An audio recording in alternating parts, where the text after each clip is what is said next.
香港大埔宏福苑火災造成至少159人死亡，包括1名殉職消防員，79人受傷，31人失蹤，接近2000戶居民受影響。大火發生咗接近10日，感恩大部分嘅居民都初步獲得安置，亦感恩見到香港人嘅齊心，為宏福苑居民送嚟物資同捐款。近日從傳媒報道中睇到，開始有居民希望就火災追究責任，要告政府告法團。居民咁激動當然可以理解，因為有唔少受訪居民話火警發生時根本聽唔到有火警鐘響，亦有傳媒報道居民上載片段，影到大廈內火警鐘撳唔到，消防喉打唔開。而消防處亦初步發現火警鐘唔能夠正常運作，以致有好多居民唔知道火警發生，未能及時逃生，造成今次咁嚴重嘅災難。所以要追究法團管理責任。事實上，宏福苑嘅居民有啲咩權利呢？係唔係真係可以告政府告法團呢？首先等我為宏福苑居民初步分析一下，佢哋係唔係可以告法團啦？除咗法團以外，有冇其他機構有可能需要就大廈管理方面負上責任呢？一般市民話告人，相等於法律上提出訴訟。而香港嘅訴訟可分為刑事訴訟同民事訴訟。刑事訴訟由政府代表香港特別行政區，以懲罰罪犯和維護社會秩序為目的，一般都係由律政處作為起訴人。當然係普通法下，一般市民亦都有權利提出私人起訴，為公眾利益提起刑事案件。但係私人刑事檢控係相當困難。首先，一般市民並冇足夠法律知識親自進行刑事檢控，如果請律師就會花昂貴嘅律師費。其次，刑事檢控需要負上舉證責任，提出證據，以證明有關方面需要負上刑事責任。但係以宏福苑呢單案件，一般市民唔會有足夠資源作出搜證，亦唔會好似執法機構咁有法定權力對相關人士及機構作出搜查。我相信宏福苑呢次重大事故，政府會作出仔細調查，所以刑事檢控方面就留俾政府去做啦。至於民事方面，宏福苑業主立案法團係唔係有責任呢？除咗法團以外，有冇其他機構有可能需要就大廈管理方面負上責任呢？首先，大家先了解一下咩係業主立案法團同埋法團有啲咩責任。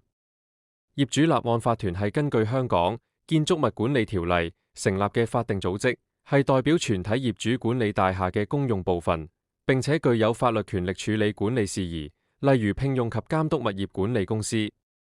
法團嘅角色係要照顧業主利益，履行管理責任，並為大廈購買保險。日常管理事務通常係由管理委員會負責執行。建築物管理條例第18條規定，業主立案法團其中一個法律責任就係要確保大廈內嘅公用設施狀況良好。消防設備當然係公用設施嘅一部分啦。所以如果業主立案法團冇採取措施確保消防設備狀況良好，當然需要負上責任啦。但係香港大多數嘅業主立案法團都會請物業管理公司管理屋苑同大廈，而宏福苑業主立案法團亦有請物業管理公司管理宏福苑，成件事就會變得複雜嗱。究竟係唔係業主立案法團透過物管公司聘請消防保養公司為成個屋苑消防設施進行維修保養呢？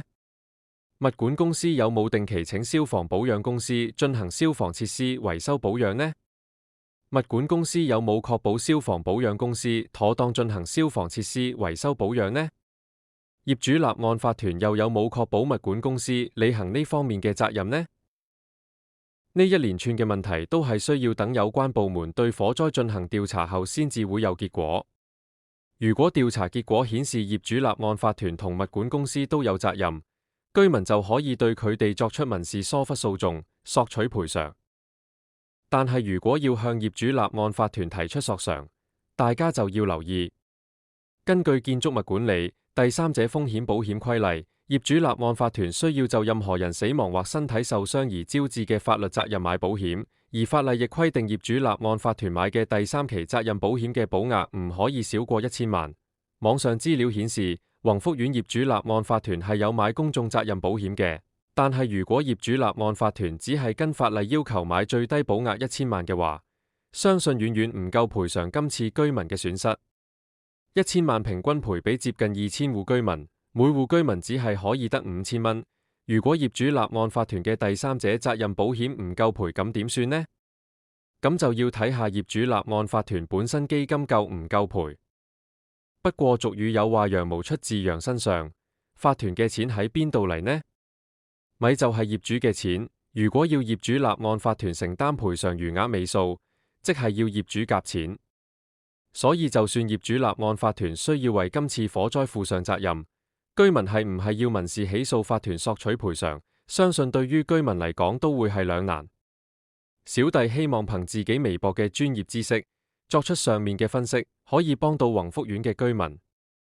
小弟會盡量抽時間製作下一集，為居民分析仲有冇其他機構有可能需要為今次火災負責，同埋居民可以點做。